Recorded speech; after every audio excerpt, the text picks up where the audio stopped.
Radin. Present. And Keith Shealy is absent. So for the record, Matt, you have voting rights if you accept. I accept. Very good. And Kelly is here also in place of Doty for recording. Not a true point of order, Mr. Chair, but I just want to ask if everybody's comfortable with me removing my mask to speak clearly. If anybody's uncomfortable, I'll refrain from doing so. Gary, you all set? I'm personally fine. Okay. All right. Acceptance of the minutes from the June 30th, 2020 meeting. Minutes were distributed. Discussion, questions? I'll move that we accept the minutes from the June 30th meeting. I second that. Okay, very good. We have a motion and a second. Any other discussion? Hearing none, all those in favor signify by saying aye. Aye. Opposed? Abstentions? Motion carries.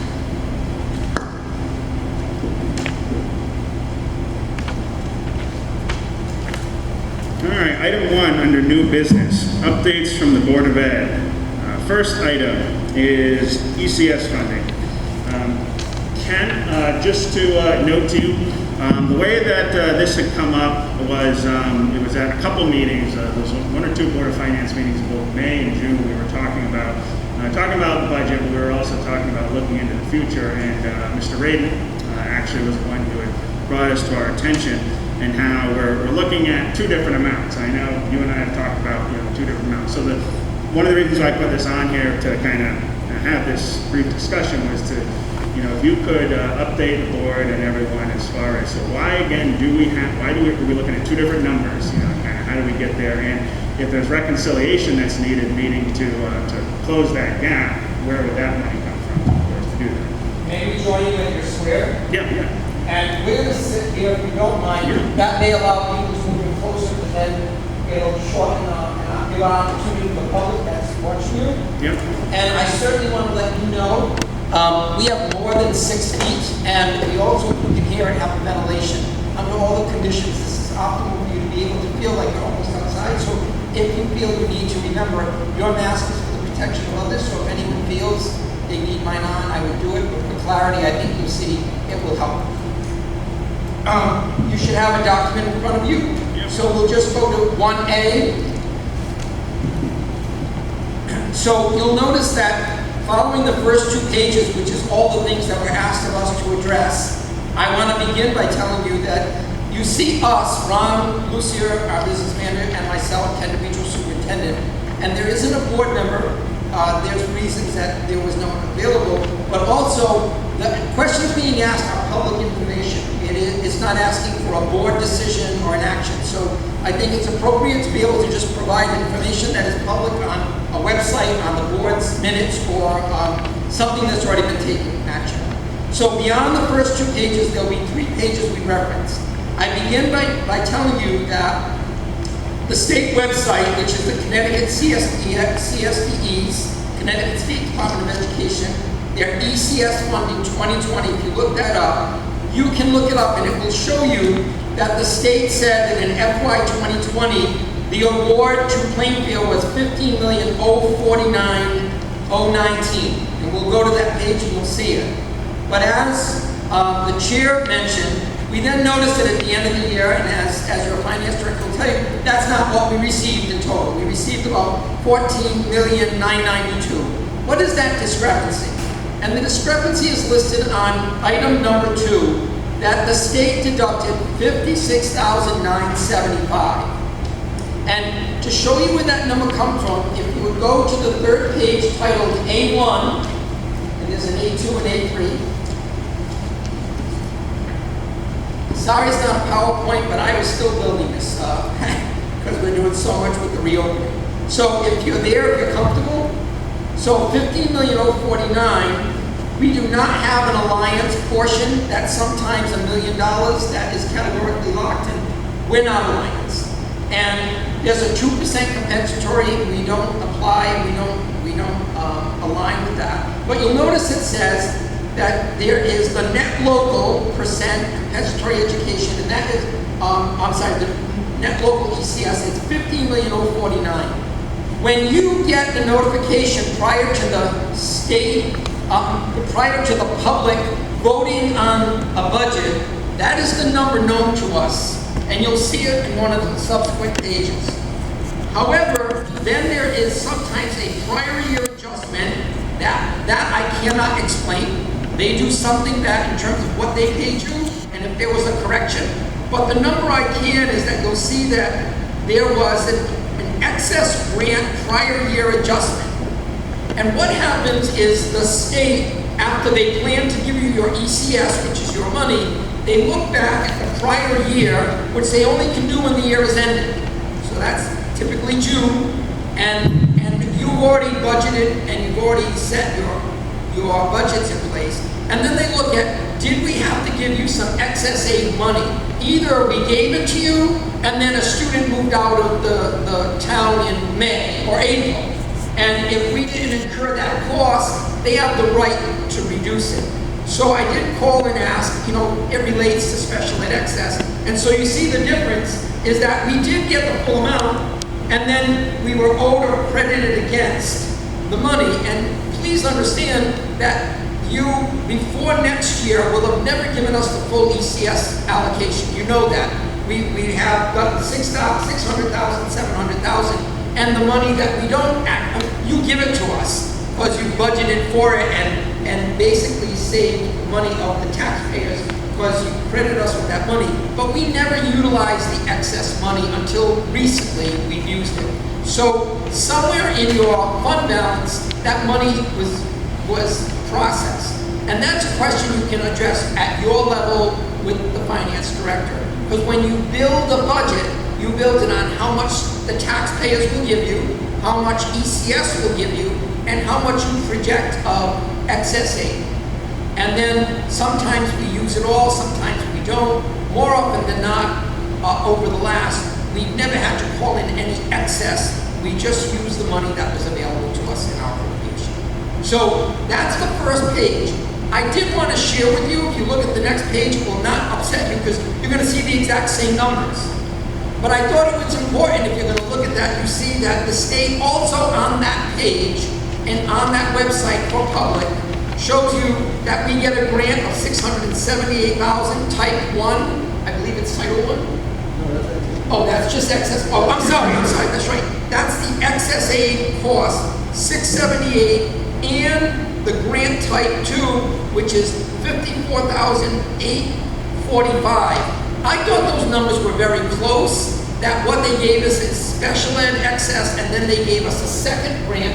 And does that formally come out in May? So they give us an allocation at the end of February, if I'm correct, Kelly, Mrs. Abashan. We usually get a majority, like 70 or 80%, somewhere in the February or March. And then we reapply and we get a final award in May. I don't know if those numbers relate to each other. I just know that after they gave it, for some reason, they decided that they took it back. It looks like that. Because, so in essence, I just wanted to show you, there's also an adult education grant of $113,000. And then there's 9 to 27, but that was to your good. It was an adjustment of underutilized money, so they added that to the second one. So the total of the adult education revenue was $114,309. So some times you get a little more, and sometimes you might get a little less. I thought the last piece, and then we would open up to your discussion. If you look at the third page, for those of you who have been on the board many years, I know some of you, we've talked for a few years of the past 9 that I've been here. You can see the check mark, and if you look back, Plainfield was getting $15,560,000 as high as $15,006,000. And we're currently projected for next year to get $14,990,000. We have lost $650,000 over the past 7 years. And yet our poverty went up in the last 7 years from 35% to 54%. And we have argued that point with them, but they're literally putting more money into alliance districts. And unless you're a failing district, they are limiting the ECS basically because they feel you have ability to pay and because that is their formula, and you can see that we've suffered a loss without any loss of poverty. It's that has increased, and we literally have a challenge with tax, trying to secure taxes. But that's just the history. I thought that was an important factor to look at. We need to somehow communicate to the state that that's really unacceptable. In terms of, if you look at the number of children that we have in Plainfield, 2,400, and you look at the number of children in Killingley, approximately 2,000, 2,500. You look at Putnam, very small, maybe 1,600, 1,700, and the amount of money and support is well above us by over $1 million, because as being alliance districts, they're getting additional support. We don't want to be alliance. We don't want to have merit for getting extra money. We just would like our ECS fully. But there was something that you had looked into at one point. We did. You saw me go to the state. Yeah. Okay. I'm on TV yelling. But of course, we don't meet the criteria. Right. Yeah.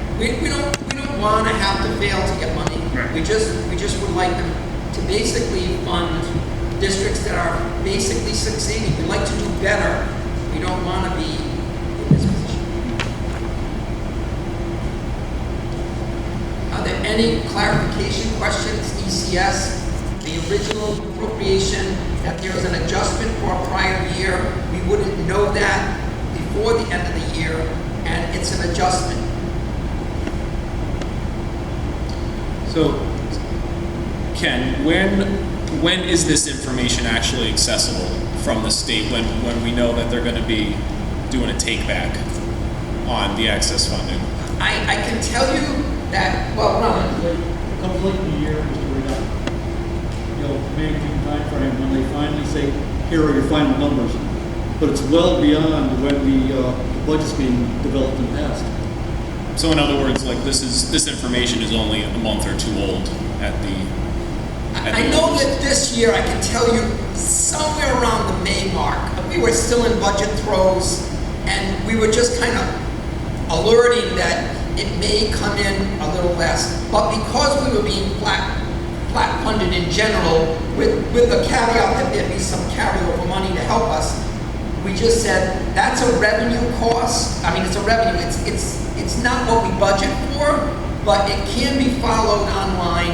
It is accessible, so it starts close to February, the first amount, and then if they change it or have the predictability, they will do that somewhere around the late April, May mark. So it could be a last minute be able to look at. This is the first time I remember it, and perhaps it's happened before and it's just escaped my notice. This is the first time I remember this happening, at least in recent history. 2 years. Now they're already projecting $14,990,000, which is how I think we got $14,992,000 this year. Right. So this is the first time they're flat funding us, and they already know that we had a reduction. So now they're projecting the reduction. Whether that's going to be hit by another number, you can tell. I can't tell today. If you go online, I can get no more than I gave you. I went today for you, and this is the only number they got. And you also can see that reporting on the report that you can see 6/08/2020 on the top left of that, right? That's not today. That's a report the state put out. They still have us at 15,049,000. So if you go to that report, they're still saying that we got it. We didn't. We got 14,992,000. So you have to go to different reports on the state. And again, our job is to give you an appropriation, and we do try to get our best number on the revenue piece, but that's something that does have a tendency to change. I would suggest we both should look at it. Which leads into my next question, because it's obviously based on prior year activity that they're hitting us in the current year for. Right. So the criteria that they're basing this on, if there is either a eligible student that either left the district before the school year elapsed, or there's other information, do we have those tracking? Do we have that tracking? Do we have that reporting internally to know when those events happen, and we might be able to line that up with what a possible hit might be financially? Because if that's coming out of your ECS funding, if it's based on the special ed access, we already know that that's a high dollar situation in many circumstances. I'd be surprised if we didn't have some way of knowing this in advance. Do you remember our conversation when we asked for the 600,000? I believe it was you who said, why are you not asking for all of it? Right? Do you remember when we asked for the ECS? Yes. We asked for 100,000 less. And we said, partially because we don't know what's needed at the end of the year, nor do we know what the impact will be. So we don't want to take it all because in this year, it might have been the question you said, is it because less children? In another year, it could have been that other districts submitted more than us. And so instead of getting 87% of the request, we got 82%. That number can come from wherever the state decided they didn't owe us 55,000. It could be because we had children who left this year, we had COVID. Last year, it could have been because of students, or because the amount, we're never funded at 100%, we're never. But it was 90% 8 years ago, it's down to about 80% or less. So the percentage that they feel they can award you based on the entire state asking for excess aid could be the reason that they wanted to cut us back, but because they didn't, they're going to pick it up the next year. It could be one of a few reasons. I gave you the best reason that I know of, but it could be different. Okay, so follow-up question, and then I'll take a break for everybody else. Is there a standard process for returning these funds instead of expending them and having the situation occur again? If we were to request a certain dollar amount and we only spend 90%, there's no procedure to return 10% of those funds back to the state to avoid being docked the following year? No, but now you have a procedure that if that money is underexpended, you can put it in a set aside and you can qualify it that you know that's where it came from. So you could ask the school to consider that money, that if it was given to you, but then it's going to be taken back, it could be used to help apply. Your now 2% set aside can help alleviate that. There is no way to return the money saying, oh, we don't need the money. It's too late in the year. In May, you can't say, oh, don't give it to us. There's no way to do it that I know of, Mr. Renaud. Seems silly for Connecticut to say no to money going back to them, but no, I understand your point there. Right. Well, I thought the same thing as far as grant money goes. The way with grant money is that when you've been granted, you didn't need all the money, you only needed, let's say, 85% of it or whatever. You should be able to give the remainder back, so we don't need it. We're not just going to go both. But the truth of the matter is that you have to spend the entirety of the grant. They want you to. I know we've been in that position before in town where it's like we're giving you the opportunity to take back the extra. No, spend it or you're not going to get it. Now, in Title I, in Title II, huge numbers, $1 million, 400,000. Those grants federally have a provision. If it's underexpended, it's called carry forward. So if we get $1 million and we spend 900,000, the 100,000 stays with the state, and we report that we did not spend it, and then they give it to you next year automatically. Because special ed excess is variable, I could have 4 children move out, and you can see the special ed excess. We're getting 800 plus thousand. 4 years ago we had 450,000. So the number in a year, that's why they don't let it give back, because they don't even know what next year's special ed excess will be because of the mobility of children. So, it's a good question, and I think that there may be an alternate solution to the state's inability to say we don't want the money, but we may have a way to put that money and show at the end of the year if the money is set aside. And now that you know about that possibility, I'm sure you'll look for that and think, should we be budgeting for the full amount, $14,992,000, or should we be budgeting for $14,950,000? Now that you know about that situation that's happened more recently than past, now it's something that you could factor in at the BOF and the BOS level. I think the issue is for us though, how do you come to that 56,000? Because if it's going to be more for the next year and we have to realistically put that into the budget, does the state have specific qualifications for that, percentages that maybe we could do math on our own end to see in terms of special ed? Do we not know those? Is that something we could press the state to get more information about so we can track this and budget more accurately? So it sounds like you'd like the question asked of the state, is there a way to better predict any impact on ECS due to special ed excess aid? Right. And you What tell are us the how you calculate it, qualifications? where it comes from. because I only made a call because the question came, can you explain it? I said there's public documents that show it, which you can find, but because it may not come appropriate to your thinking and planning for your taxes, it may require a better predictability indicator. So we can ask that, you can ask it, we can ask it. Obviously, there's some sort of math going on behind the scenes that the state's doing. I don't see why we couldn't be made available of what that is so we can better budget on our end. You know, this is for our students, obviously, so we want to make sure we have the funds available for them. So if we could ask that question, that would be great.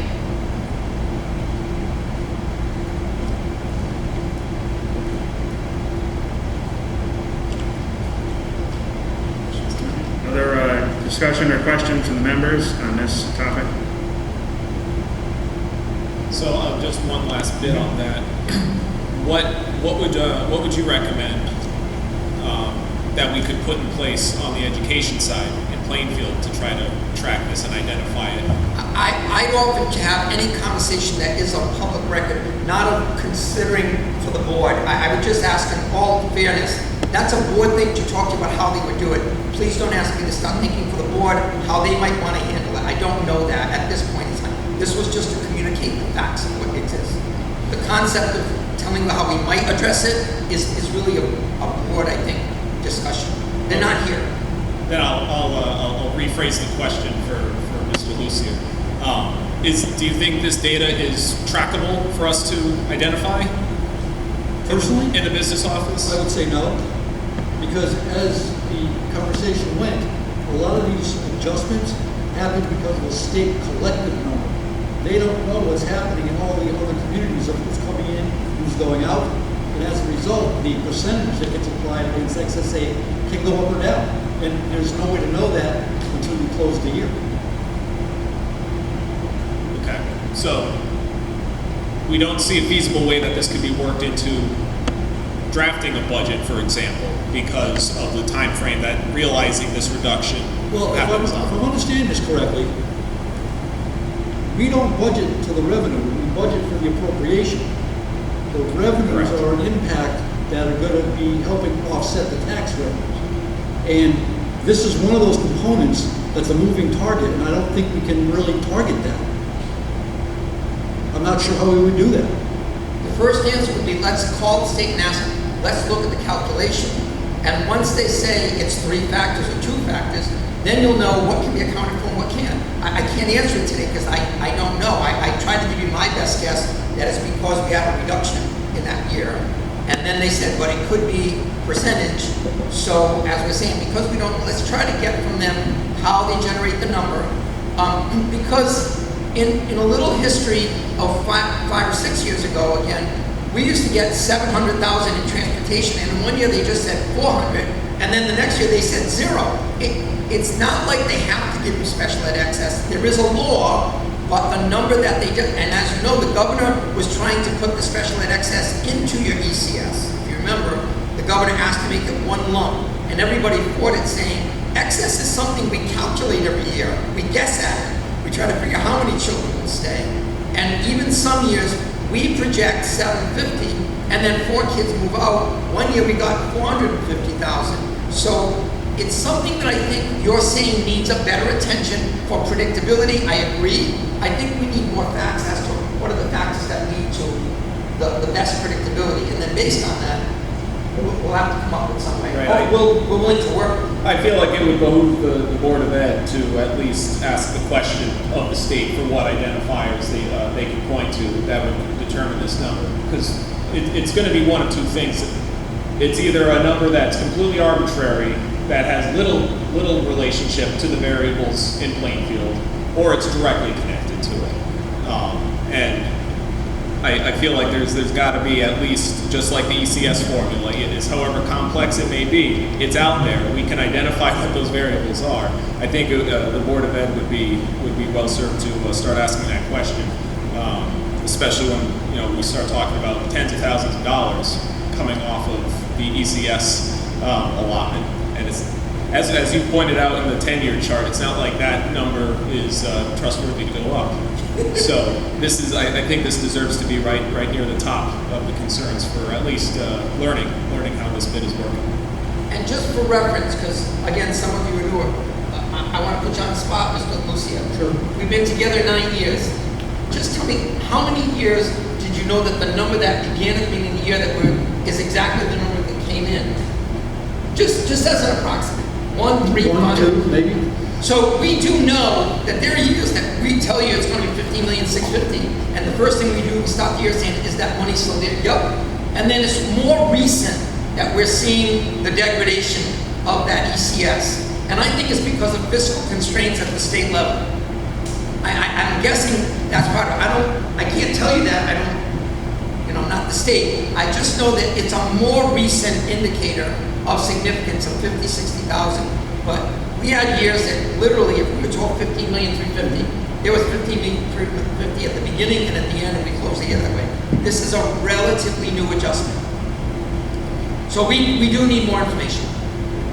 I do agree that we need more information, but even so, if we get the information back, the qualifications for it, and it does have to do with maybe factors that aren't necessarily Plainfield, that doesn't mean that it isn't public information, that we can't go out and search it and, try and run some calculations ourselves. So, there's other ways, it's not terrible information to have if it doesn't directly relate to Plainfield, so. Matt, just another thought. You and I, of course, have a tendency to try to attend as many Board of Ed meetings as possible. So the upcoming Board of Ed meeting I know is a special one, so that wouldn't be the time, but probably an upcoming regular meeting. Perhaps we can look at attending that, and I concur that I think this would be a good idea to bring to the attention of the Board of Ed and then do some follow-up afterwards. I agree. In the here and now, Mr. Chair, I don't have the number off the top of my head, but the budget underrun for the Board of Ed, I forget what that number is, but it is larger than what the difference, the variance here to plan on the ECS funding is. Is that difference going to be taken out of the underrun from the Board of Ed side? It's never been discussed. Okay. Hasn't been discussed. Cross that bridge when we get there. Yep. All right, any other questions or comments on item A? All right. Before moving on to item B, I did want to express just some quick personal thought on this item, and what I ask is after I say my few words, I'd like to hear from the members directly as far as what their thoughts are. So at the time when I put this item on the agenda, it was something that was in the works as far as developing information and updates on the solar panel as far as where we stood with the contract and where we stood with the progress.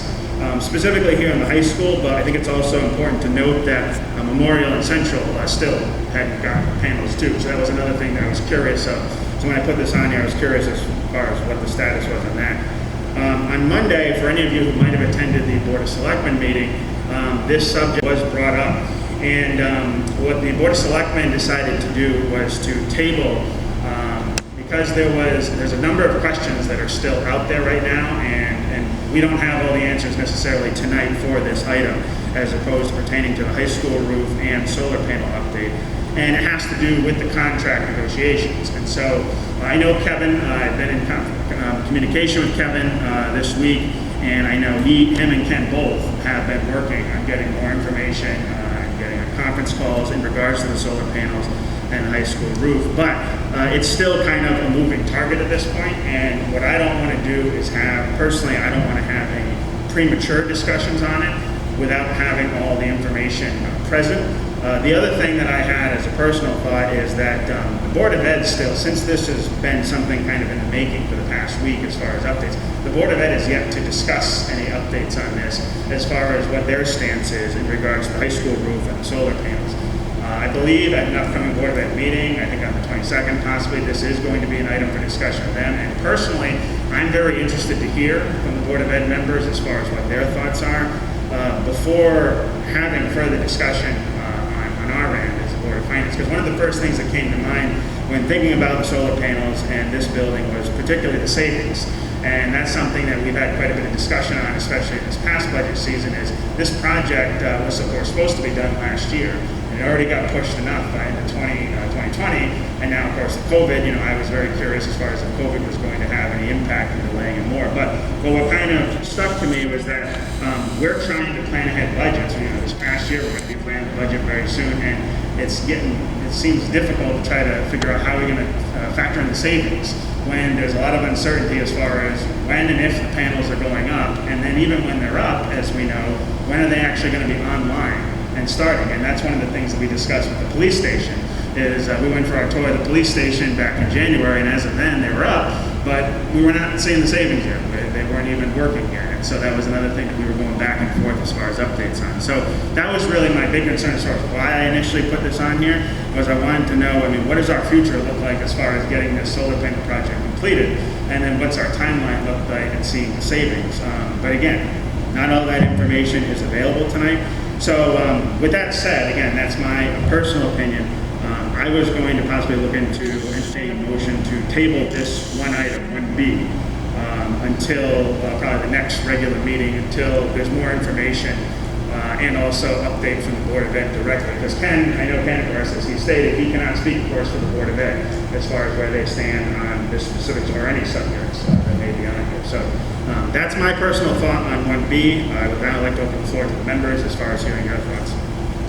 I see the first selectman is here. Could we invite him to the floor? Yeah, we could. Yeah, I can certainly recognize the first selectman.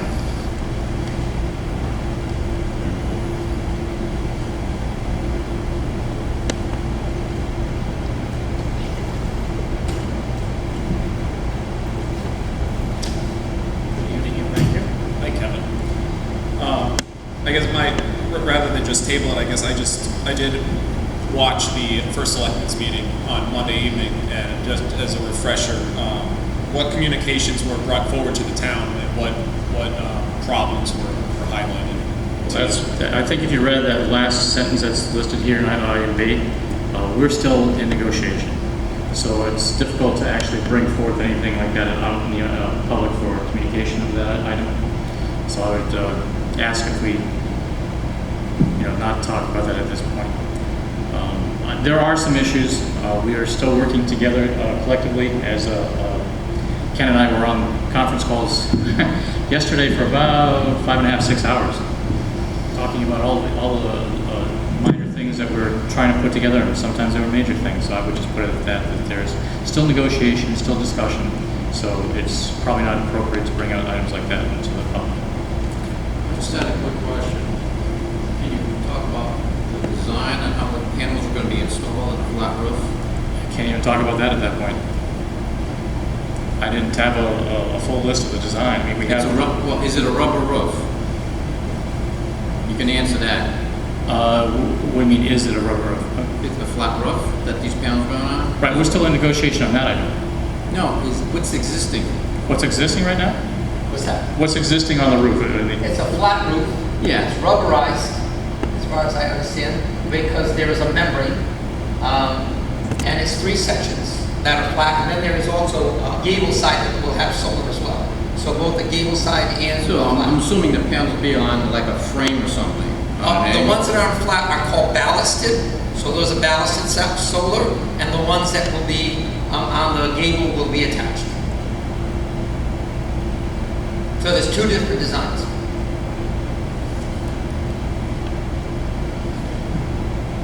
I mean, I kind of got the cure already for it, but that's besides the So again, what are the thoughts of the members as far as, do you want to move on to this item and have a discussion? Again, my personal opinion is I think we should table it until having more information available. I'll move that we table the discussion until our next regular meeting. Okay. Okay, we have a motion and a second. Any other discussion? Hearing none, all those in favor to table the item 1B of solar panel and high school roof discussion to the next regular Board of Finance meeting, signify by saying aye. Aye. Aye. Opposed? Abstentions? Motion carries.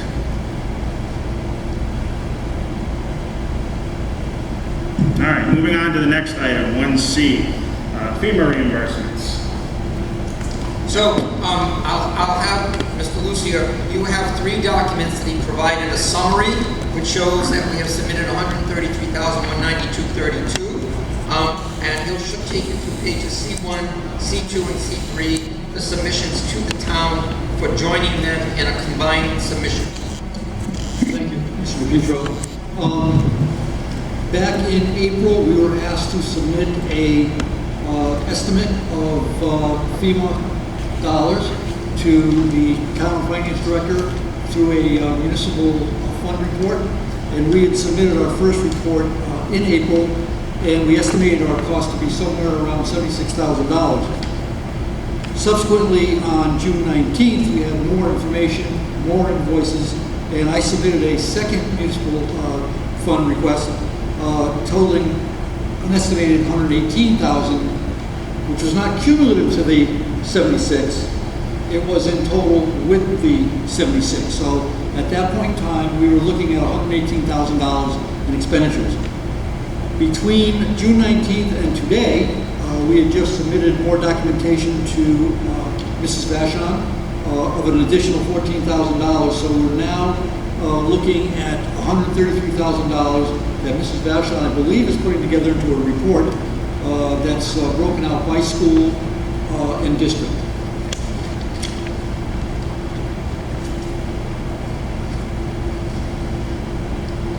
So if you were to look at C2, important note for you would be to look at year-to-date actuals.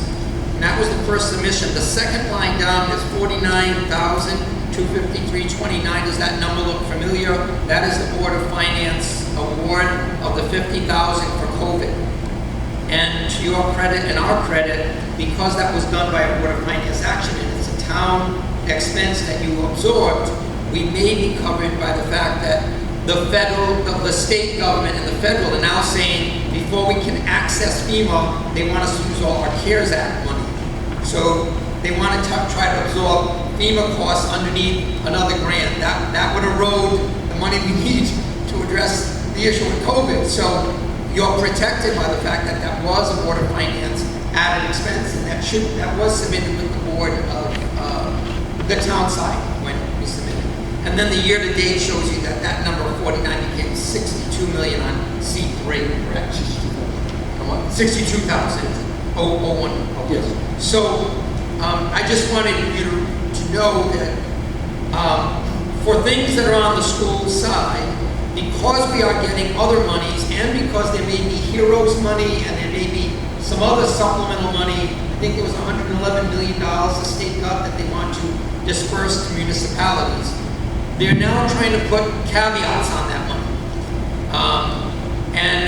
And while we have CARES Act money, we submitted, and we're going to talk about that later, but they already put a hold on it and said 12 states are suing the federal government because they don't feel enough money went to private schools because they're funding public education. So it's a state and federal fluid situation. I can only tell you what we submitted as was requested. We will only see what FEMA will reimburse. But you can see that we're aggressively going after any monies. We document anything that is an excess cost that we did not budget for. And we send it, we submit one proposal on the amount of the entire town, not a school grant and not a town. And Kelly, obviously, you'll update us when we have some type of communication as far as when the time frame. The timeline to enter all this information is September 30th. So right now, working on it, hopefully get it in by the end of this week. What the town incurred is about $26,000 in expenditures. So the combination of the two is what we'll ask for reimbursement. So there's actually a deadline for submitting that. Yeah, there is. Well, I mean, it honestly extends to December 31st, because there might be some COVID, we don't know what's going to happen in the next few months. So, I know, but, that's where we are. So like obviously the 26th, that includes the 11,000. Yes, it does include that, yes. And for reference, in my 47 years, not just the last 10 years here, FEMA has always paid 75% of your costs. It's only because of this pandemic that they're allowing you to refile for the extra 25% that FEMA does not pay, and that can be recovered by other grant monies that are being given to the state or to the district CARES. Again, they're now putting new caveats. Well, did you have some extra money that you could have paid that? So we are aggressively going after all of it. As you saw, 49,000, not 75%.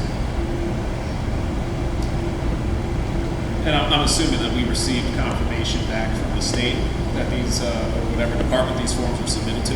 About the CARES Act. About these expenditures. FEMA. FEMA, that's FEMA, yeah. So once that's all entered in with all the expenditures, and then they get back to you and say yes or no. They haven't yet said yes or no yet. Okay, but do we at least get some kind of acknowledgement that, that Yeah. they've received our submission? Yes, So that we yes, know I will. We're at Yes. least in the Yes, queue? yes, yes. Kelly, another point I know was brought up at some conversation with one of the members was if the members wanted to get a breakdown as far as all the, how we got to this total amount here, as far as where's it all going, where did it all go, what are we looking to get reimbursed for? Is there Yeah. some way that I have to that- ask Ron for the breakdown for the school, because a bulk of it is the school. Right. I can tell you the town's bulk of it is the plexiglass, and the rest is expenditures for like gloves and masks and hand sanitizer, Yeah. Clorox wipes. That's a bulk of it for the town. Okay. Or Ron, on your end, is that something you could extract and put together in some type of document that we could forward to the board as far as? Yes, I could do that. I got the request from Mrs. Vashon, I think yesterday. I think it was like Monday. Yeah, Monday. Yeah. I didn't have time to pull it Yeah, together in yeah, yeah. detail, but I do have all the POs and all the invoices, and I can have my admin go through and just tabulate, and you'll see exactly what it's for. Yeah, no, I think that was just a thought, just to help us see, obviously we got to that total, where it all went. All right, thank you. All right, other questions or comments from the members on this topic?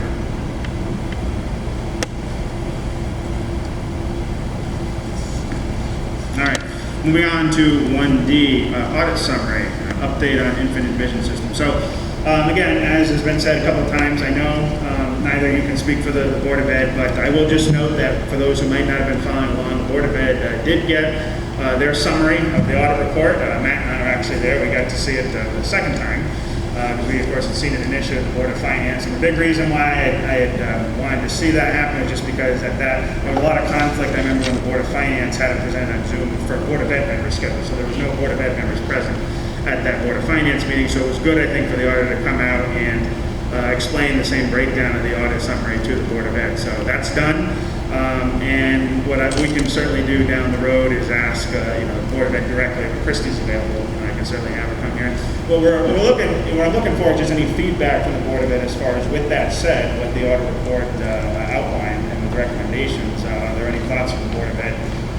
What can be done to improve? Because, I mean, that's pretty much every year when we get the audit. I mean, that's, I know the first thing that goes through my head is, okay, so this is how we did. I mean, overall, we do well. And as was noted by the auditor, I mean, for our town, geographically of where we are with the demographics and everything, I mean, I think we're pretty well compared to many other towns, and that's what he explained to me in his experience. It's like Plainfield is definitely not the worst town out of the 169, but the fact is there's still many other things that we can try to do as a town, on both sides, both the town and the Board of Ed side, to try to, for one thing, make the audit process go more smoothly and hopefully expedite it a bit, and not have to be granted so many extensions as we did this past year. So we're going to try to get better. We're going to look to improve, but getting specific as far as some of the follow-up, again, what pertains to Board of Ed, that could be done better on their side. I, again, personally would like to hear some feedback from the Board of Ed, but if, as superintendent and business manager, if you have any comments just from your own capacity. Yes, I can add to that. As you know, we bought a new software from Untitled Technologies called Infinite Visions. And the night that the auditors came and spoke with the Board of Education, they actually acknowledged the fact that they have worked with Infinite Visions before and are very happy with that software. What we have now learned since our training is, and we knew this in the past, we just didn't know how easy it was going to be, we'll now be able to do trial balances and bank reconciliations and fund accounting. These are all the things that we couldn't do in Phoenix. And that was what they alluded to at the Board of Ed meeting when they said they were relying on my Excel sheets, because that's the only way we could pull together and get them anything. But Infinite Visions is a easy workable program and software. We've run 4 payrolls out of it already. We've run an accounts payable check run out of it already. There's ongoing training and implementation still. There's been training on running requisitions and purchase orders. I'm going to be doing more training in the trial balancing and reconciliation process. They're just a great company to work for, and they've been really, really helpful to us. I think we've addressed the items of concern from the auditors, and I think when they audit 2021, that's when they're going to see the big difference, because as you know, we were still in Phoenix right up to this past June, so it's going to be not as difficult this year because now I know what they're looking for, and I'm going to have a little more time to pull things together. So I think it'll be a better audit report coming for the 1920 year, and then we'll be using Infinite Visions going into the 2021 year. Which will, and that system will also help with the reflection of the federal and state grants, because I know you made Yes. specific reference to Yes. that as far as. Absolutely. Ron, so you know what I did for fiscal year 2020 to benefit the school, I added school after school fund into my account, and I added the federal grants into my account. So I'm gonna be able to run trial balance and give them to you. Okay. You can verify them, so only one you're gonna have to really work on is school investment. Perfect. Yes, that's great. Okay. Thank you. Mrs. So Joshua. federal grant one, I'll send you the information and you can tell me what, revenue line items we should add, for Yep. Title I, Title II, that type of stuff. We can do that. Okay. Thank you. Yep. So some added points are, number one, I believe the Board of Finance can request of Mr. Dashon. We already collaborated with the town and submitted our response to these in terms of how we believe we're going to address them. So I know you're saying maybe the board could discuss it, but that is a public document. We provided it to the town, and we put in a combined response to that. And I start by saying that because you realize you received in June an audit report on the year prior, 18-19. And normally in July, you're responding how you'll fix it.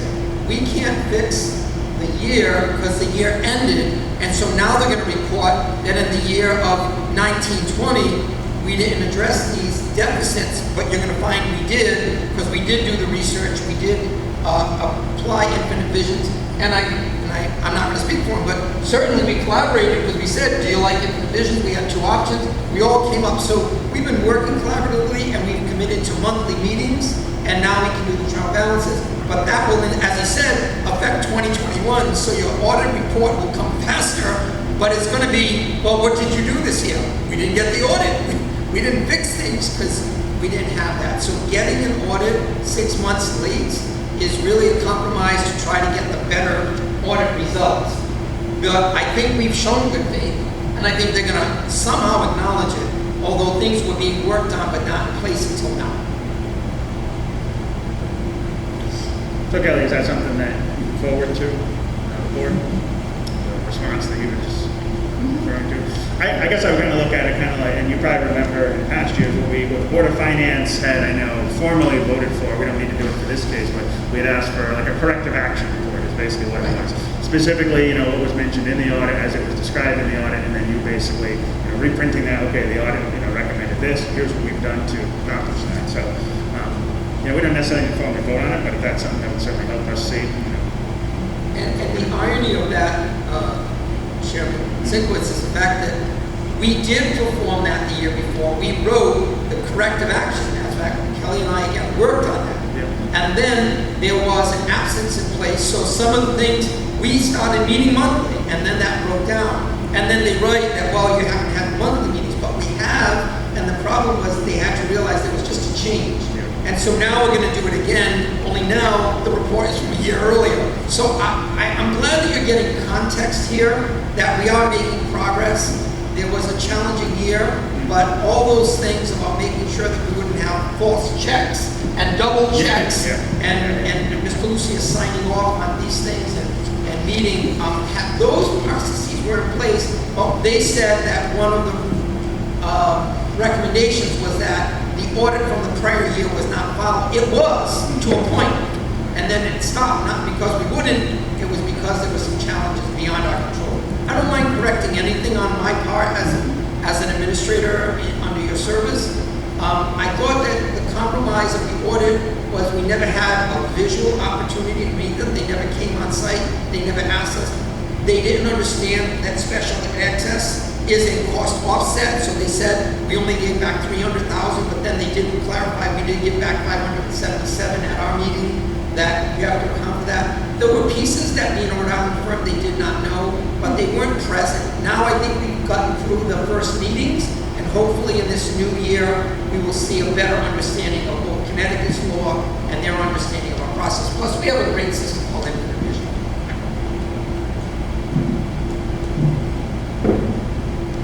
All right. Any questions or comments from members? No? All right, moving on to 1E, opening of schools, follow-up discussion on next month.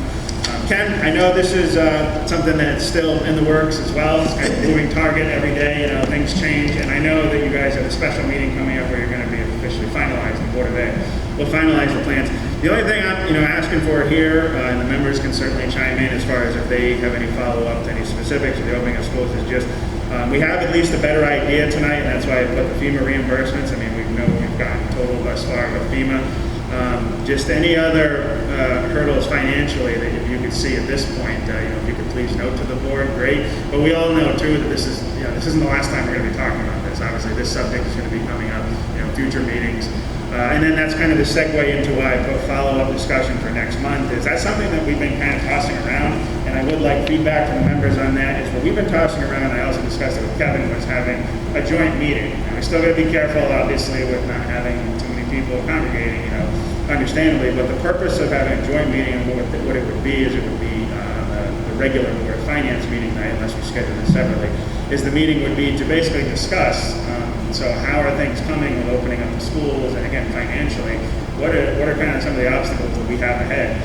Because the truth of the matter is not far from now, I mean, we're already talking. And Kevin and I have already been talking about, of course, 21, 22, but we're going to be starting to get into more formal talks before we know it about that budget, and it's just the more information that we can discuss now as far as what we're going to have to be tackling during the next budget season is obviously helpful to the Board of Finance to know, again, what's ahead. So anything from the school side, anything that the Board of Ed can certainly update us on, with all the aftermath of COVID and how that's directly affecting the budget with opening the schools is very helpful. So that's why I put that on there, is if there's anything that you can, again, enlighten us on now, great, but I understand that you can't, because there's no plan to officially unveil anything just yet.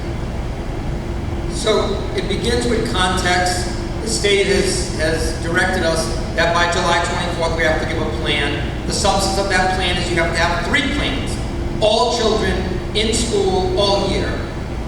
And then the second part is if we see an elevation in the district or the state determines there's elevation of the COVID contagion outside the district and in the state, they can ask you to go to a hybrid of a 50% drop back so that there would be less kids on buses, less kids in classes, and a safer. And then finally, if they feel that it's something like what happened on March 17th, we don't know what's happening, we have to protect the children, you must go to remote. So we have to have a full remote, a full attendance, and a hybrid in the middle. Those 3 we are ready to do a full remote. We have a plan that we're giving to them. We do have full live. We have a full remote, which we will use distance learning. To make that happen, we need 500 more computers because we know the number of children just were not accessible to be able to be taught remotely. And we need new hybrid models because it wasn't perfect. We were thrown into it 2 days and we don't have the vehicles. So I can't talk about the efficacy of that, but we are building a remote that would be better and that would be more engagement of teachers on a regular basis.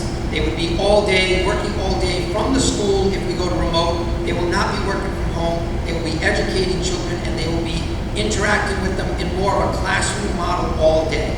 The hybrid in the middle is that we probably go to an A-B day, which means that teachers would see A to L on a Monday and then M to Z. That means if there were 20 kids in the class, there will only be 10. If there were 40 kids on a bus, there'll be only 20. That's 1 child in a seat. There would be the fact that with only half of the children coming in, the other day they have to have work to do But one of the biggest things we learned is if you try to do it by computer, children were not on, parents did not have 3 computers, parents just cannot stay home. They need children in school to the extent possible. So there are 3 models that we're looking at. Just for the context, the other thing is it states that when you open schools, masks at all time unless you designate why it would be safe. Children can't have breakfast with a mask on, they can't have lunch with a mask on, and children can't now wear a mask for 6.5 hours. We shorten the day to 6. We schedule breaks every hour or so they can walk outside. In this environment, what is this, a 200, 250 member cafeteria? Do you know the number, 178? 230 at 25% capacity, which is absolutely the state rate. 25% at 250 is about 50 to 60. When there's less than 50 in here, there's enough social distancing. You could not wear a mask if you didn't need it. It's the outside when you do that. So that's why we can have a meeting like this, and you ask how would they be comfortable, but you know that because of ventilation and because of distancing, that's what they tell us. So we used all those factors, and they said masks all day to the extent possible, safe distancing, 6 feet, 6 feet, 6 feet, that we have to cohort, which doesn't mean we're going to follow children, but if we're in this room and we were a classroom, if Kelly is sitting at that desk, she should be the only person sitting at that desk all day. She needs to know her space is her space. Because if you start changing and do musical chairs, another child will sit there, you have to wipe down. Frequent cleaning, frequent hand washing, and a limitation of activities that would interact students. So with that, again, just for context, to do that costs money, because we looked at our classroom, and you remember the first thing, 10 people in a classroom.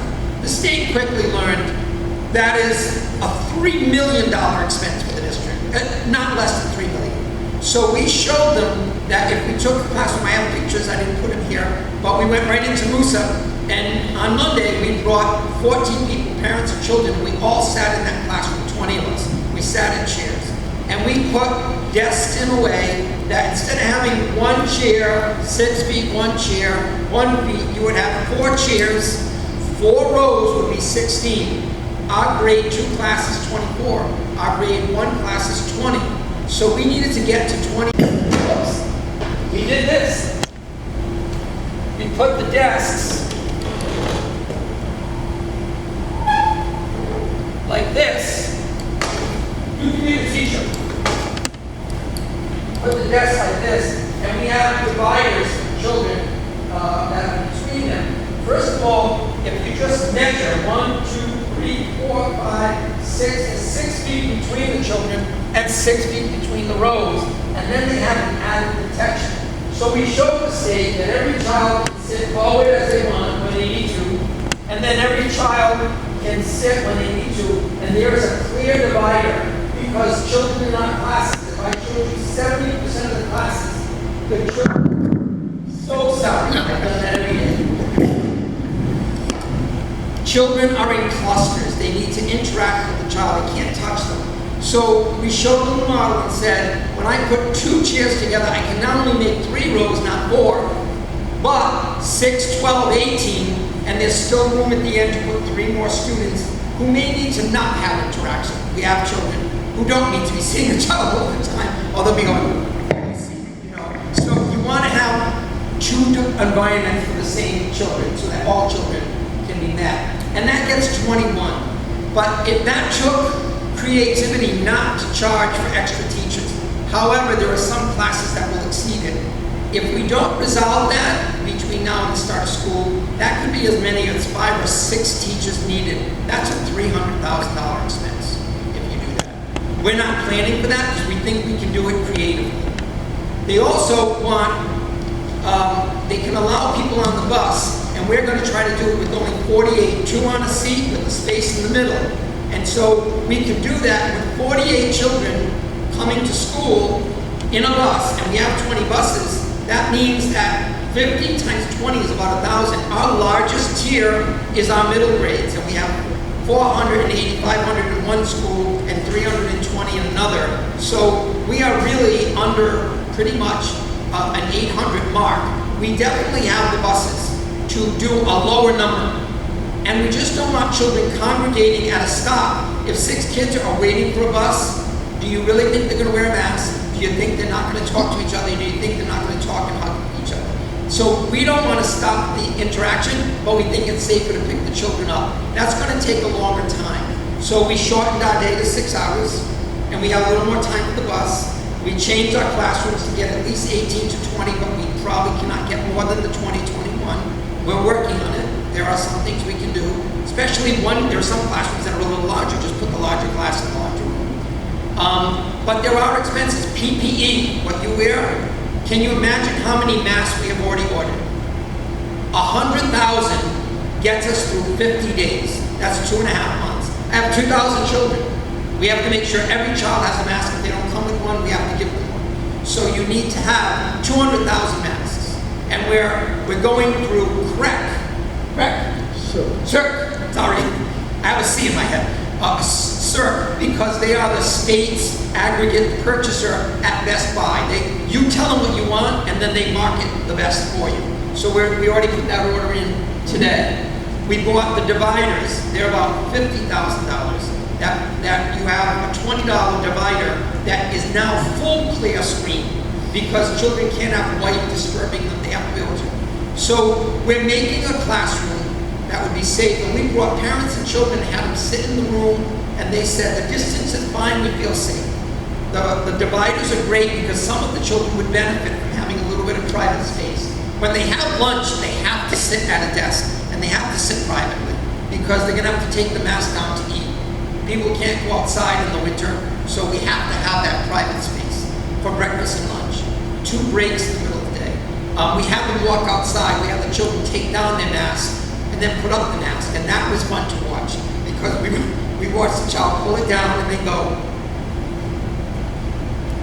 And we waited and we said, we need to know there needs to be a para. We're rescheduling our paras, so there'll be a para in the room from K to 5 where the children need it the most. And we're gonna redesign the use of our paras. So we've done all this.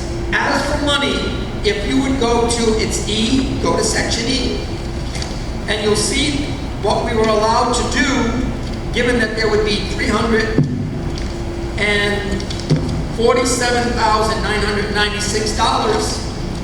We gave you our proposed purchasing.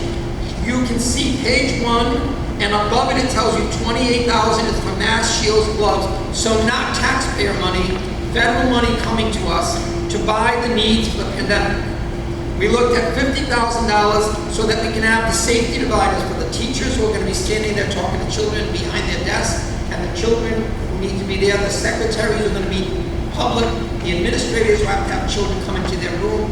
We need these dividers. If you go to the town, they did a terrific job redesigning it to allow people to come in and have that maximum opportunity to get their work done. It's got to be done. It costs money. We put in $190,000 for the computers that we need, and that was in one category. In another one, we need to do training on. We have children coming back from 3 months of being at home and 2 months. They're not going to just come and now be trained to come in and sit with masks on. We need to do some social emotional training for our staff and teach the parents. And we needed to get some improved software. You guys work with Zoom, not always the easiest. Plus, they allowed you to use Zoom, and now they say you're limited to 45 minutes unless you want to purchase. Well, we're going to be talking to kids for 3 to 4 hours a day. So we're going through Google Classroom, which isn't a field we can use. But in Google Classroom, there will be Edmodo as some teachers, Zoom for other teachers. So we're building the network called a portal.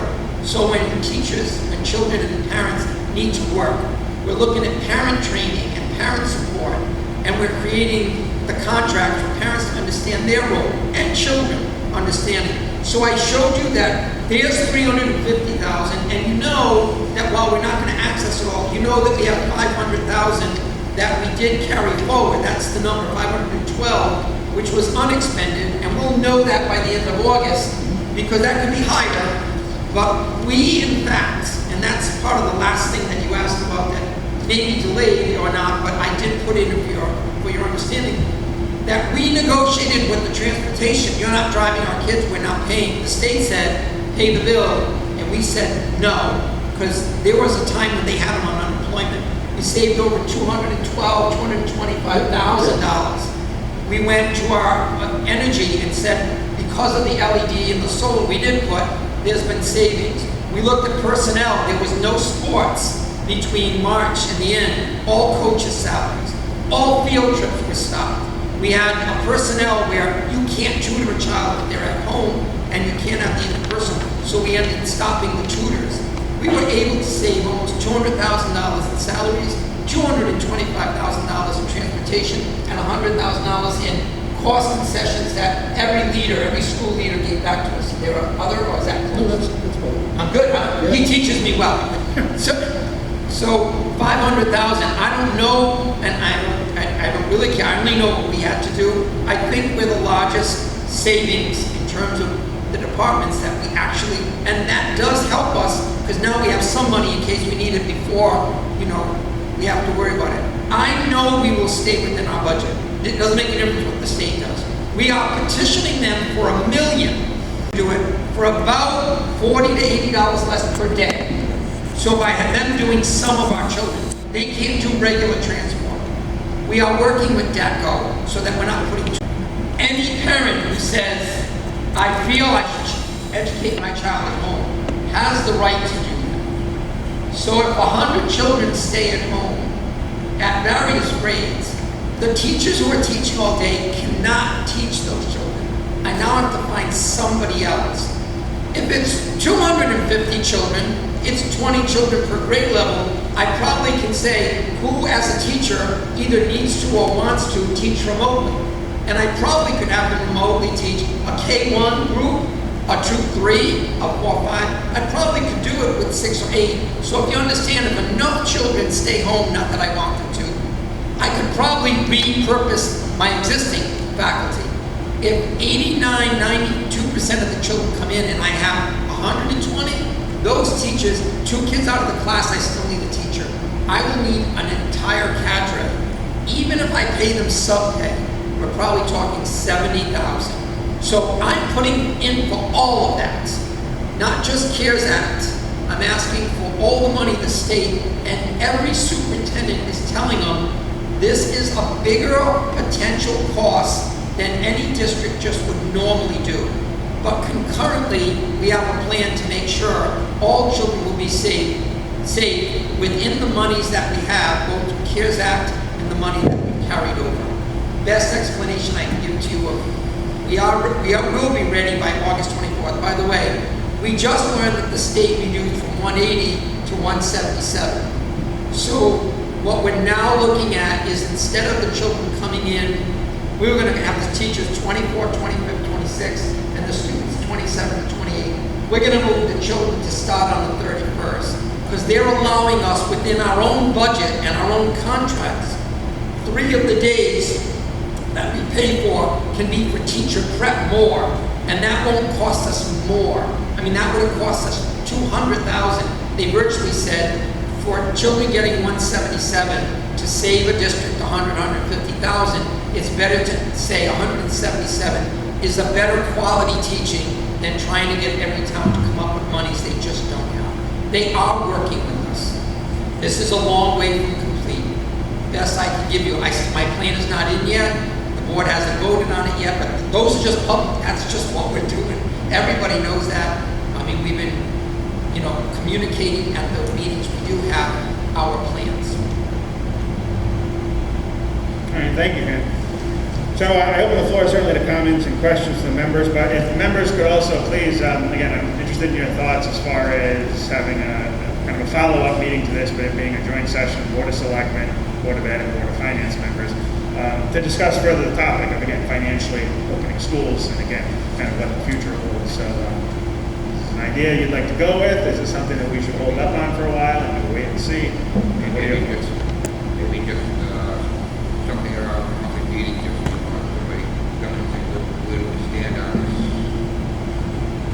Just give us a summary of how that's.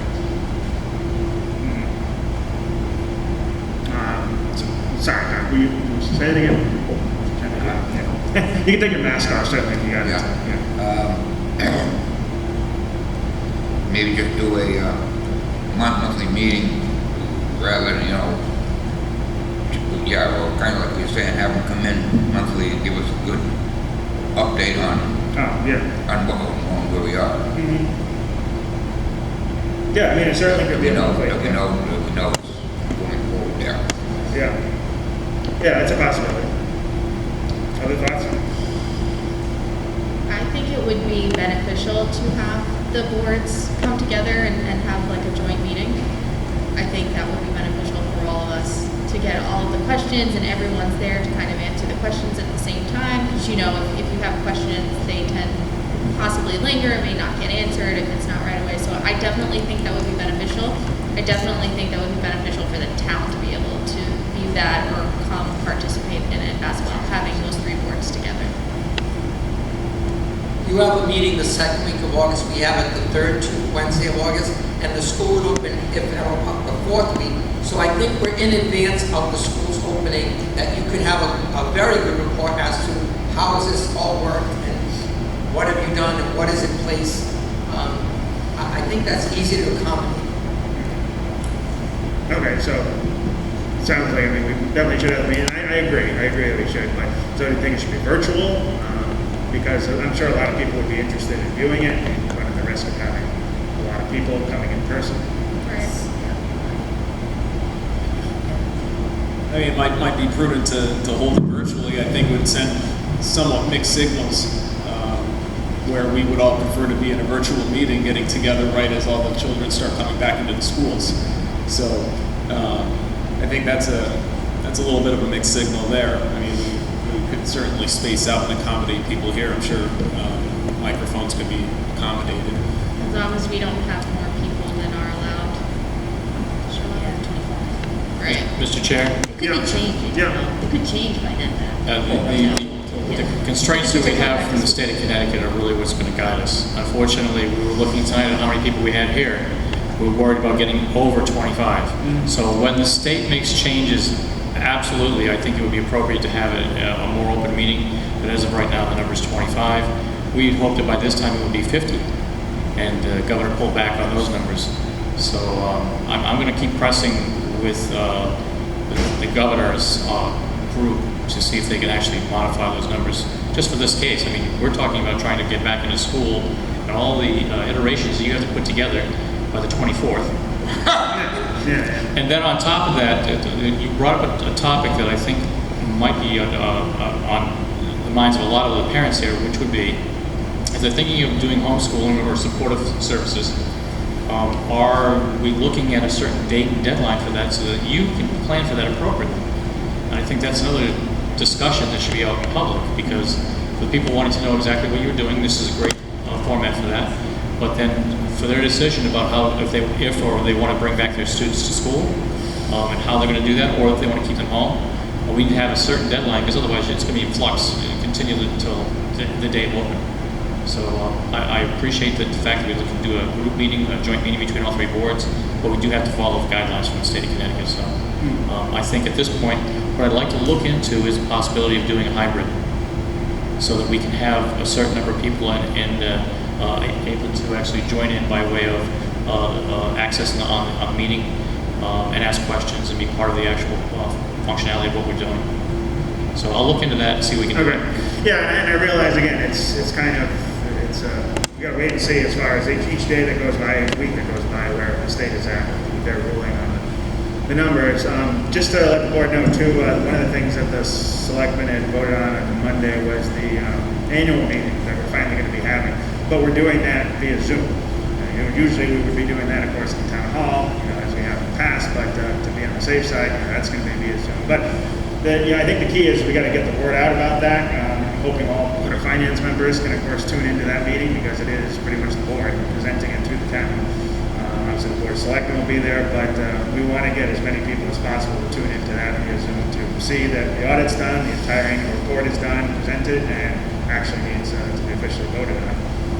So that's going to be coming up anyway. But then looking into next month, I mean, that could be the case too. I'm also keeping in mind that there could be a spike, and obviously things could go back to, unfortunately, the way they were. earlier on in this whole process, which means we could have to go back to doing more finance Zoom meetings, but we will see as time goes on. So I guess my only other question to the members would be, do you want to schedule it as a separate meeting, or do it just in conjunction with a regular meeting? Meaning doing it on that third Wednesday of the month, or do we want to have that regular meeting just for our usual business and schedule it separately? I think it should be a separate meeting, and I think it would probably be better to schedule it possibly a week earlier than what our normal meetings are, just because of the time frame and having the deadlines and such. I think we have conflicting Wednesdays though, there don't we? Because the Board of Ed regular meeting would be the week prior to Yeah, that's to the second ours, Wednesday, right? That's second Wednesday, ours is the third. So maybe that, I mean, we could definitely try to make a separate meeting for it, but I don't see why we wouldn't be able to incorporate it as part of our regular meeting, given the alignment of the different board meetings. Right, I mean, basically the way it could be formatted, if we wanted to just do it in the regular meeting, is obviously try to keep that agenda very small. I mean, we'd still want to review the monthly budget statement, but the only big major item we want to put on there would be the discussion between the boards on that. And try to limit it to just that, because that can go on for a good 45 minutes, obviously, or an hour or so, just on that subject. So I'm fine with doing it. It's just sometimes it's hard to tell too, because as Kelly and I know, I mean, sometimes 2 weeks from now we could have a situation where we got to put another item on the agenda, not because we wanted to, but because it's a developing issue that's occurred that might require some financial decision. So then we can't predict that, but just something to keep in mind. And sometimes we do have to add things to the agenda. But I'm personally fine with that, as far as just proceeding with having that joint meeting at the regular meeting. And just to point to Matt's, what he stated before, I mean, we don't have to have all of the boards, be in person because of the limit. We can have maybe one board be in person and another board be on Zoom, just a caveat saying, oh, we don't want to be at that max limit. But to also just show like good faith to the town, like we're not concerned with being together. It's just the state has a limit, and we can caveat it by that and say that. So that might be another way around it, just to show like we're not afraid to have it. We're just trying to stay within the count limits. Yeah, it's also important too. Kevin and I have talked about this as far as just we need to get the word out about certain. That's one of those meetings that I think. I know that there's a lot of interest out there in the public, but a lot of them might not know how to tune into it or view it live stream or so they might attempt to do it that night and then get frustrated and then they weren't able to see it, because not everybody's familiar with like the YouTube channel. They can actually go on there and see it. It's recorded, or it's live streamed. So that is one thing that would have to give some careful thought to, is because I don't want any public to be limited for tuning into that for whatever reason. It's the same thing I was thinking about with the annual meeting. Same deal. I think we're going to have to really stress that as far as meeting that quorum. If I could share a personal comment, I think one thing that we may think of as we're going forward, the traditional models that the Board of Finance has asked the Board of Education to join you in, that they've done that. But you're asking the board to always have 2 meetings in their month so they can meet you at your 1 meeting. And yet the board meets the second, and the Board of Finance could certainly come to the Board of Ed meeting and ask to be heard, or to join in a meeting to have a discussion. And I just think if it was reciprocated once in a while, it would show the Board of Ed has already had multiple special meetings just to do this. If they tried to have another one and then have a meeting on the second Wednesday and then have another meeting, because you have many duties, but the fiduciary responsibility is for them to explain why they're doing something is really their purview to do that. They need to explain whether the cost is reasonable. And I know you might want to look at whether there was a better way, but I don't know if your role is really to measure the board's efficacy of the way they made a decision. I think it's really more making sure that they're living within their fiduciary responsibility. So I just want to ask you to think about reciprocating a bit. I think it might be well received. The second thing is, movie theaters have large seating and they're being told 25% I think capacity at a movie theater. And that might be a little bit, but we do have an auditorium. An auditorium seats 1,000. And I can easily put a board, whether it's the Board of Finance or the Board of Ed, space 6 feet, you wouldn't need any mask. I mean, you may do it out of personal choice, but it won't be for health or any other reason. You would have the safety with both ventilation and space. And then you could easily have, if you use every other row and every 4th seat, you could have, you don't have 200 people come to meetings, but you have a little bit more ample space.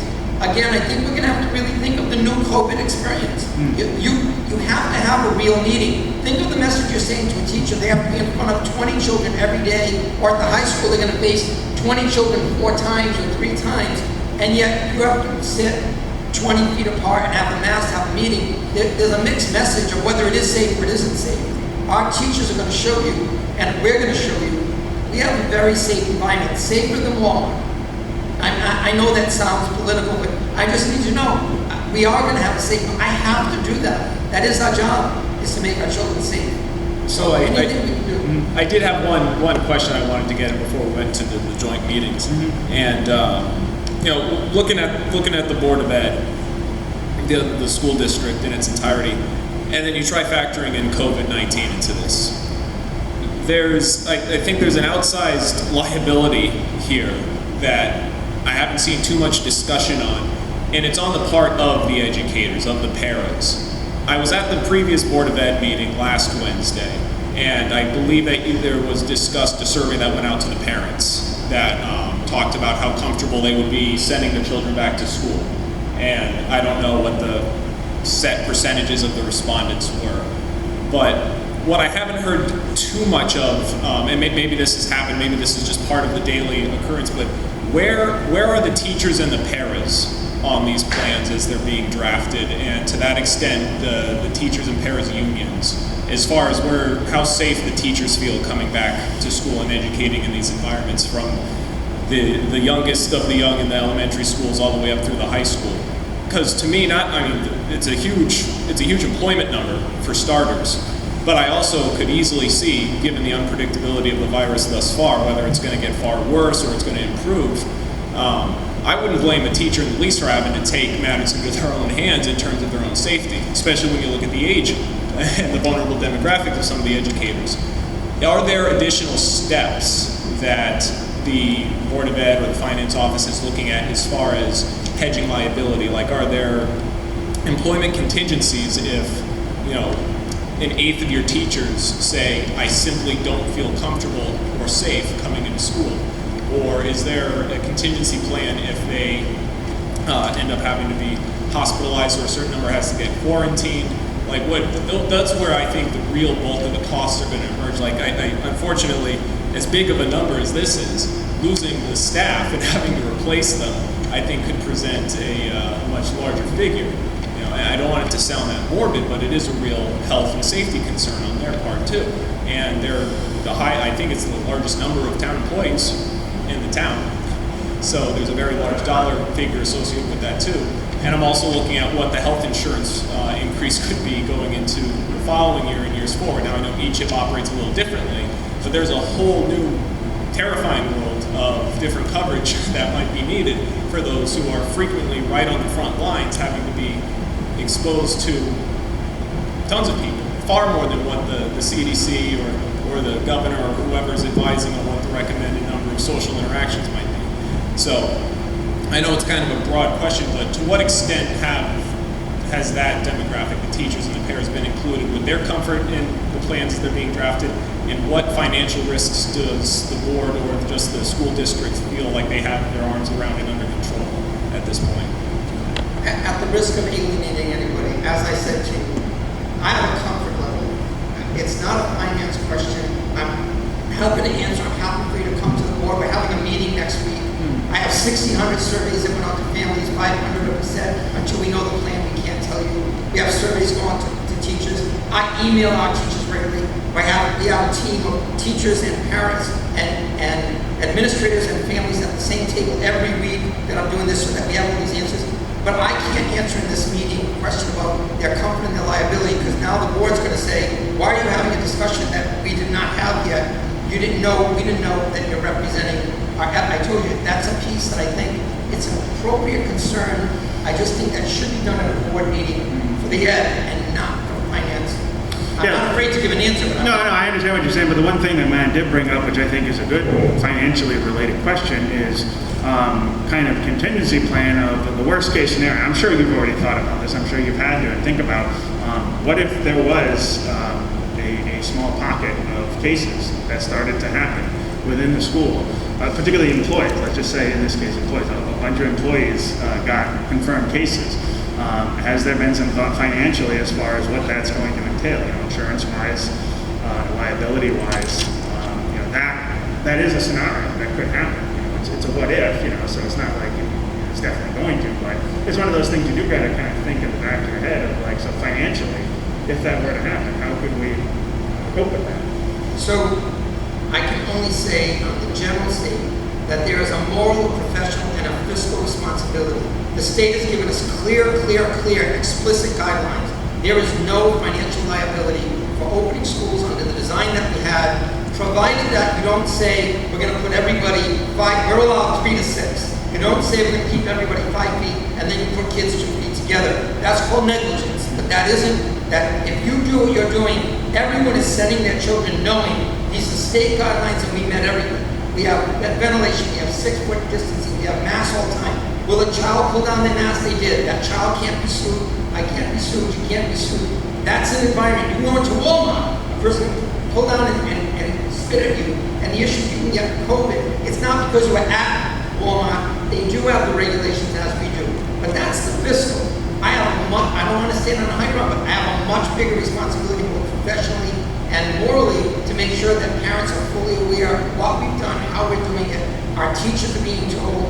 We have also in place, state and federally, that there is an 80-day rule that if a person says, I just can't do this, there is one. We've written to everybody. I wrote to 400, 500 employees and said, if you cannot come to work, you have FMLA. You can apply for that. But FMLA doesn't cover everything, but this employee rule does. It'll give you some time. Those are there. They're not fiscal issues. They're just all the things that we have to be doing. That's why I don't sleep, and that's why, we're trying to get a plan for the 24th, because they're there and they're in place, and I know you don't know them. The work is of so many of us who are constantly working every day to develop. It's now a 50-page plan with 3 concurrent plans and meeting 13 guidelines of the state, some that are guides and some that are requirements.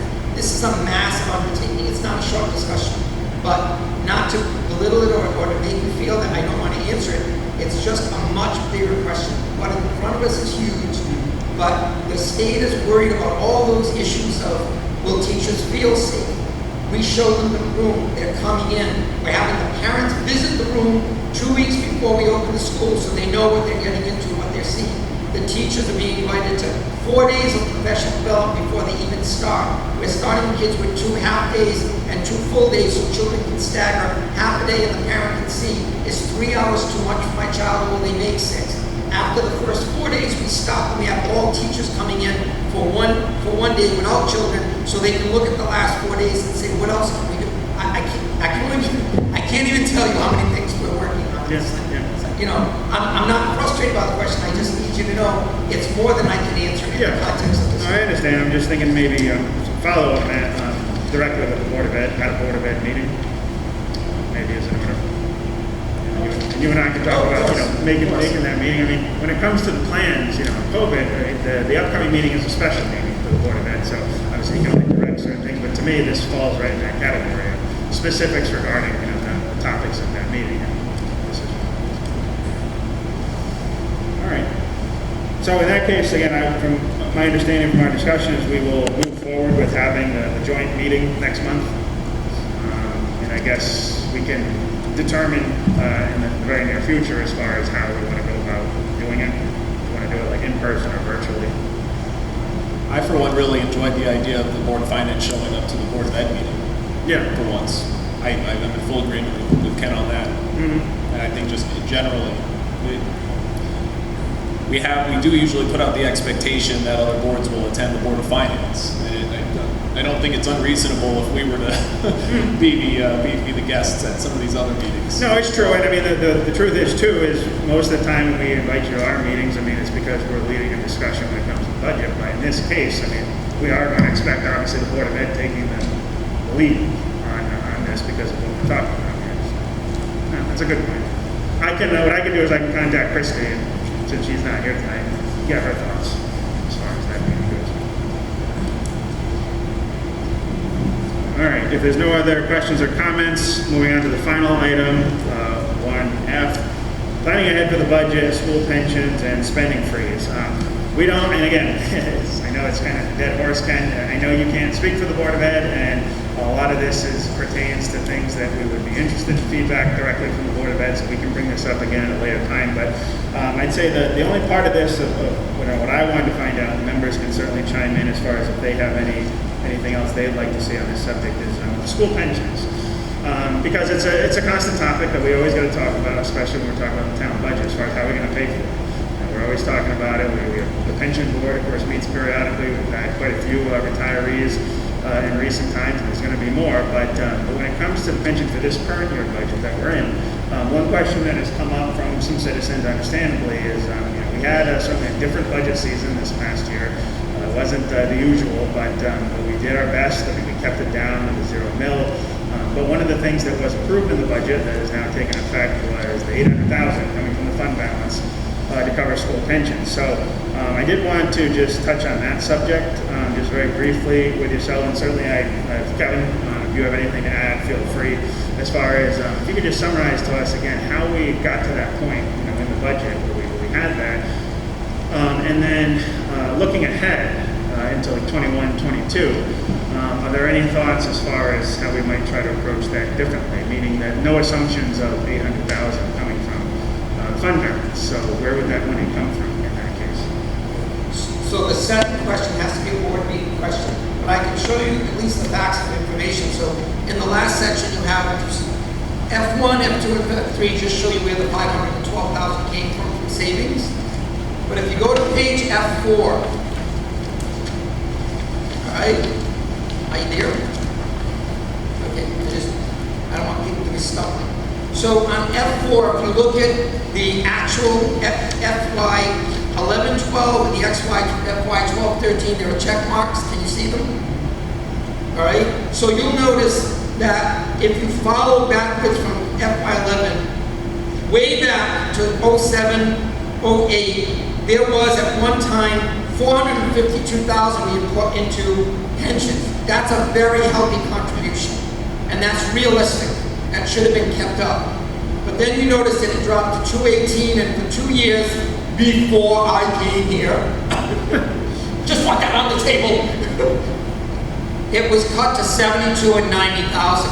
And that was the year when they found that there was a problem with the roof at the high school, and they felt that rather than putting 200 or 300,000 into the pension, they could use that to fix this roof and keep this building open. That was a decision made that I understand that just had to be done. It was an emergency. But when I showed up here and I saw what happened, I'm a pension fanatic. You just don't undermine the integrity of pension. So I understand the importance. We started and immediately we took that and doubled it from 90 to 180,000. And then the next year we doubled it from 180 to 350. Ron, I'm just telling you facts. This is not hearsay. This is it. We went from 180 to 350, but you notice in that year, it doesn't say 350 the year after. It says 9,000, right? Are you there? I don't have an overhead. So if you turn the page, if you look at the town the same year, 11-12 to 12-13, you see the pension was $365, and you see what it became? $725. That was an agreement made that we would take the $350,000 off of the side of the board, because in the past, and it's not about me, but before it was under my leadership that we were all trying to get to make sure that we had a consistency. I don't want the money. I don't need a slush fund. Just put it on the town side. Who gets that money? People who don't work for the board anymore. They're people who are retired. It's a town expense at this point, long after they've left service. So we looked at that and said, why don't we take the $350 and add it to the town side, and it's there. And since that day, we have been charging sterling, because that money is still due to us, and it's still being paid on behalf of us, and we add that into the formula. So I'm just giving you a history. This is reality. There's $350,000 in that line that we put there.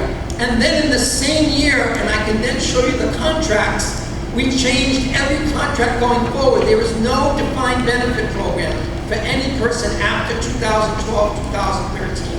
Whether you're a secretary or a custodian, or you're a nurse, or you're someone who is not in the teacher pension, we don't have police. So in those categories, people now work understanding they can do a defined contribution and put money aside, but that is it. Now that doesn't make us a lucrative, district to want to work for. They like defined benefit. A defined benefit is just no longer financially reasonable. You can't predict it. People are living longer. The cost is prohibitive. So we did that. We categorically changed every contract. So there aren't any more people. That payoff is 20 years from now because the people still here that have that benefit. The people who were hired in 2013 are not